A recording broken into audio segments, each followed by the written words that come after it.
Welcome back. Now, it's quite possible that you could have someone that you do not want to purchase your product. If that's the case, you can actually create your own blacklist. And to do that, you're just going to go to this left side menu. And there are three ways for you to add someone to the blacklist. You can add them by email, by IP, or you can blacklist an entire country. The other thing about that is that anytime you have a chargeback, someone purchased your product, you can actually have that person added to your blacklist automatically, and Rocketr will do that for you.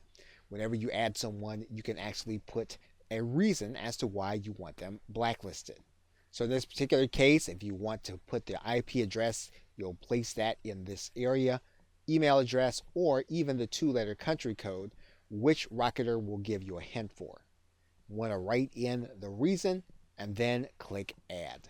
Now, there could be a case where you discover that this person does not belong on the blacklist. If that is the case, you're just going to go to view your blacklist and then you're going to click delete.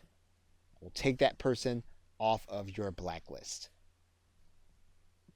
Okay, so with that, thanks, and I will see you in another video.